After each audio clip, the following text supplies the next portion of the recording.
For my monster from his slab began to rise, and suddenly, to my surprise, he did the mash. He did the monster mash. The monster mash. So, let me get this straight. You're a real, autonomous being with a physical penguin body, but you were created by me somehow?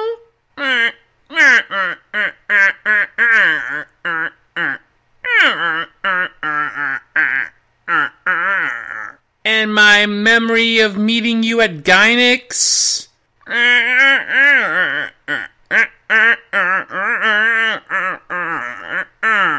But then you really aren't Pen Pen.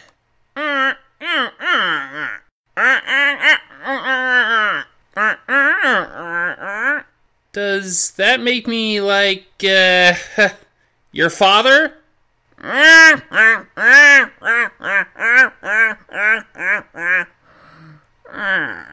Well, whatever. I have a review to do. I can't have all this crazy shit knocking around in my head. But we're going to have a more thorough talk about this another time. I don't like you keeping secrets from me.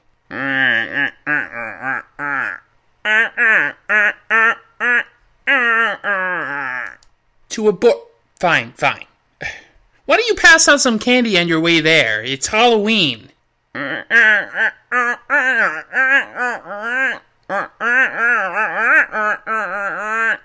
Huh. No wonder I get to eat most of the candy. Anyway, it's time for a spooky Halloween treat for my viewers as I conjure up the ghost of one Satoshi Kon. Ooh.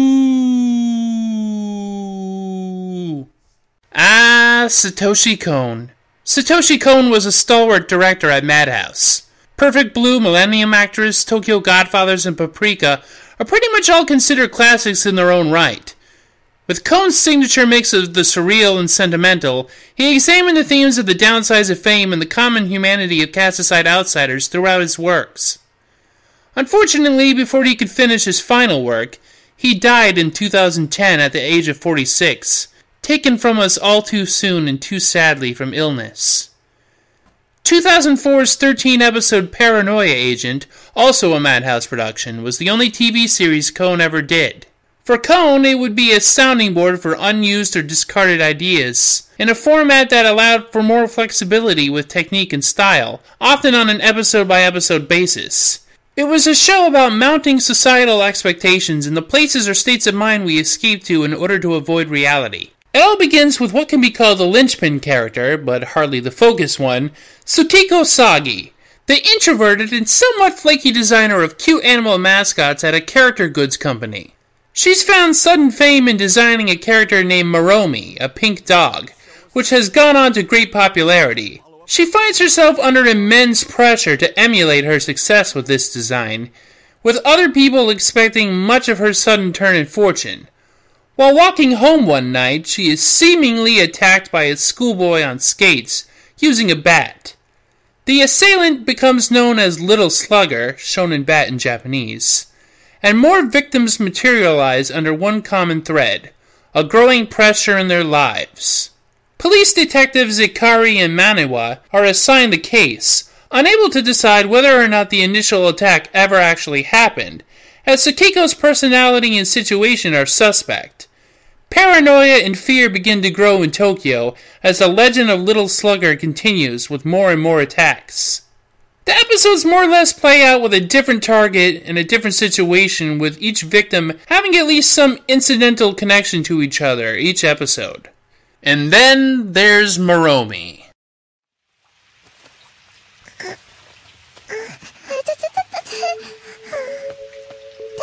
bothered by them.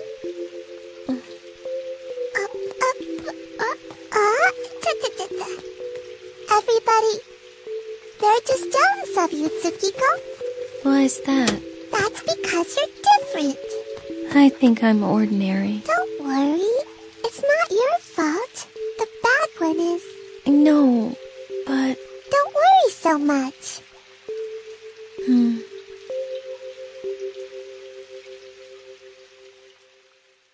Much in the same vein as Hello Kitty or Domo-kun, Moromi is an extremely popular character in-universe. Visually, he resembles Terrapanda, an Ayashi Kayara, or a relaxation mascot. When the character is finally given an animated show, its catchphrase is simply, "Take a rest." But, perhaps in commentary on the nature of such mascots, there is something insidious, or at least unhealthy, about Moromi and his popularity. At first it seems like Tsukiko's odd mind is making Moromi real, or perhaps like an imaginary friend that soothes her, comforting her by telling her to ignore criticism or conflict. But Moromi begins to take on a literal life of its own the more that Little Slugger encroaches on Tsukiko's world. As evidence is revealed that points to Little Slugger being a figment of Tsukiko's imagination as well, it seems like she's suffering delusions, or intentionally making things up, but it turns out to be neither, or both. Moromi and Little Slugger are products of Tsukiko's mind that have taken on their own relative autonomy from her. At one point, a suspect is arrested for assaulting people like Little Slugger, and the case seems to have been solved. But the boy arrested is himself a severely delusional young man who's been imitating Tsukiko's vision of her attacker. There's a turning point when he meets a terrible fate, as it becomes clear that Little Slugger is far from human. What is Moromi's connection with Little Slugger then?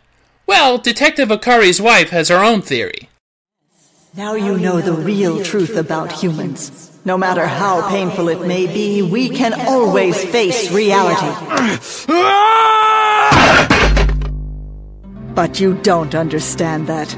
Because you're not human. You simply hurt and kill those who are troubled and delude yourself that you're removing their burdens. How pretentious. All you can do is rejoice over your own actions. Your existence itself is a deception. Yes, deluding people with temporary peace of mind. You and Moromi are in fact one and the same. This is a good time to get back to what I was saying about Tsukiko only being the linchpin character, but not necessarily the main protagonist. You see, she's not really in it that much. Moromi and Little Slugger have their origins in her actions, but she only appears now and then, and most of the plot, as it is, revolves around the detectives investigating. Well, except in a couple of the experimental episodes. I think what I like about Kon as a director is his gleeful openness to changing things up, subverting the status quo in his work. And in that spirit, there are some rather interesting diversions from the main plot, with 4 episodes that nevertheless help establish a growing mood in that world. The first is still within the central storyline's purview, the episode where the 2 detectives interviewed the Little Slugger suspect. He's full of flights of fancy, trapped in a world of his imagination, which the detectives have to navigate to extract details of his crimes. This is all shown as a colorful role-playing adventure. The next time Kon takes the unbeaten path is with what might be my favorite episode, wherein 3 very different people meet in a suicide pact.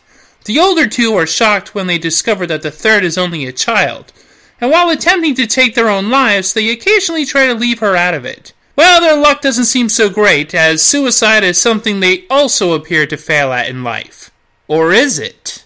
The ending is excellent, and the episode overall is very clever, even if it could have been a short on its own without being connected to the show. The third experimental episode is a series of seemingly outlandish tales a group of gossiping housewives tell involving encounters between people and Little Slugger. There's clearly an established hierarchy in the group, and the new face isn't treated with respect. Some of the stories are pretty lame by the characters' own admissions, but it's worth sitting through for the payoff. The final experimental episode follows the trials and tribulations of an anime production staff working on the Moromi TV show. Constant delays and incompetence, especially on the part of one staff member, stymie the process, and the whole production eventually hits a brick wall. Oh, wow, that looks awesome. Don't touch it! You'll scratch it! It's raining, so don't get it wet. Be real careful. Right. Don't worry, it's in very good hands.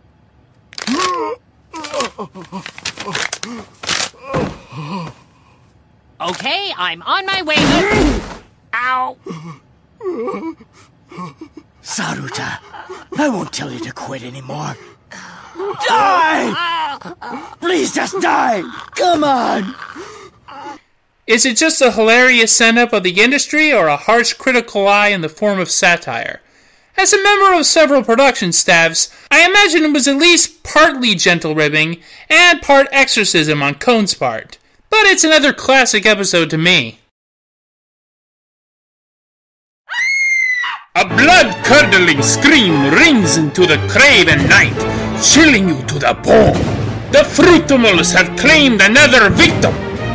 Unholy orange fox, petrifying octo cherry, vicious platypus, and an old one from the deep, dragon fruit. These cosmic horrors will stare deep within your soul and grab your heart. So stay warm, my friends. Snuggle up with the Fruitimal from Lucky Squid Studios, or else they might devour your very soul. You can find Fruitimals and assorted treats at Store Envy and Society 6. Fruitimals, terrifying for your hug diets.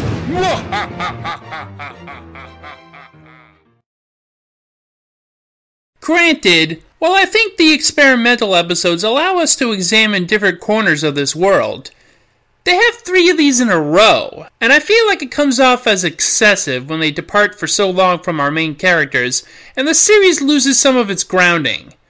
On an individual basis, these episodes are great, but as part of the whole of the show, they suffer a bit.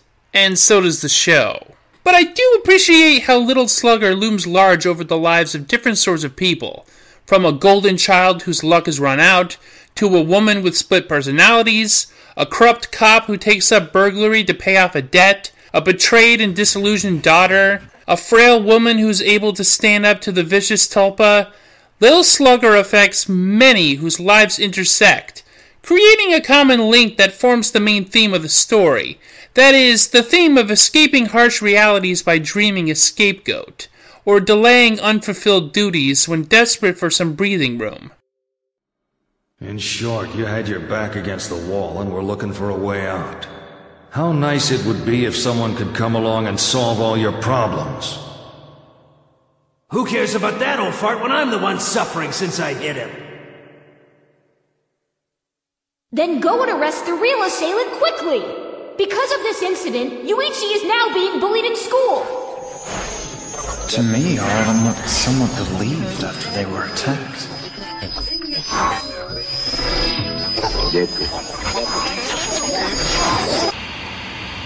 In characters like Detective Akari, there's a resigned sense of obsolescence, a wistful longing for simpler times, for a retreat to things less ambiguous, less complicated. The last couple of episodes even see him find such a world to hide in, somewhere he can forget his troubles and still be of use to others. And why not? He lost his job because of Little Slugger. His wife is sick. While he puts up a brave front, things are getting to him too. And so he falls into this Lotus Eater trap, which even Tsukiko eventually arrives in. A safe, comfortable world. However, he's reminded of the commitment he made to his wife and to his life, and realizes that the easy and phony world around him is just a cloying farce. Just the same delusional game Moromi is playing with Tsukiko, because she refuses to acknowledge the truth of him, and the responsibility she once feared to bear. The message of the show appears to be, ultimately, that you can't always avoid responsibility and escape to a comfortable fantasy. While the show obviously has a lot of sympathy for Tsukiko and her past, and acknowledges the intense social pressure Japanese society undergoes, it also shuns easy answers. Even if Tsukiko does admit what happened to her, her life won't necessarily be better, but it only makes things worse to deceive yourself into inaction. I suppose this seems like kind of an odd message from a man whose entire job it is to provide mostly entertaining escapism, but it shines a light on a harsh truth.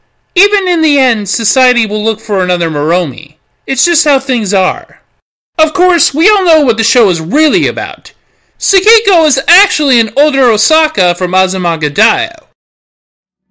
The smell of a fart that wasn't mine wafted into my nose. I think Moromi and Little Slugger are two sides of the same coin of self-delusion.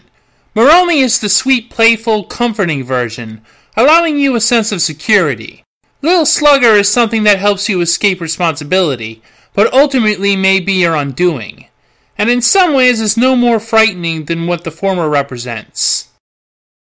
I had the idea to review Paranoia Agent for a Halloween episode for a couple of reasons. One is that, well, I'd not yet covered a Satoshi Kon anime yet. I don't want anyone forgetting the impact he had on the medium. I'll likely review something else from him in the near future, sometime next year. The second reason is more ideological. You see, I don't really care for horror movies, in general. Ghouls, ghosts, goblins, demons, possession, and zombies don't really concern me that much. They're cool to look at, fun concepts at times, but they just aren't scary, because they're not real. For the most part, fiction isn't very frightening. Reality is full of all the real chilling terrors. I should know. I have severe anxiety, and some days it's all I can do to just leave my room. My room is my Moromi. What do I find scary? Well, the world of human beings. The world of the human mind. But also, my own. When it comes down to it, a psychological thriller is much more interesting to me. Not that I think that Little Slugger is going to come after me, but the real-life implications that the show presents are more textured than some silly monster chasing somebody. Because you see, the monster here is a monster of society, of a shared delusion that rises out of a common psychosis. And that psychosis is within us all. Because, when it comes down to it, my friends, there's one monster you can never really outrun. Yourself! Well, happy Halloween, everybody. I've got to get to Whorehouse, apparently, since I had more questions about Pen Pen's existence. Next time, we'll take a look at some Yoshiaki Kawajiri anime, if I'm not syphilis-ridden. Until then, see ya! Since when does Penguinopolis have a bordello? Not that I'm against it on principle, but,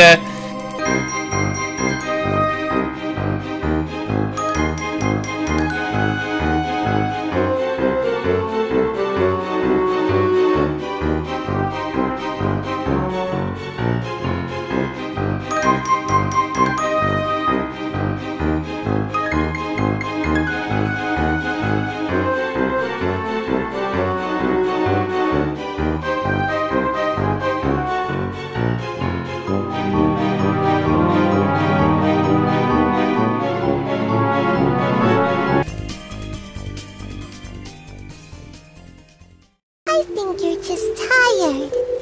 Yeah, that's it. You should take a rest, okay? Take a rest. Take a rest. Take a rest. Take a rest. Take a rest. Take a rest. Take a rest. Take a rest. Take a rest. Take a rest.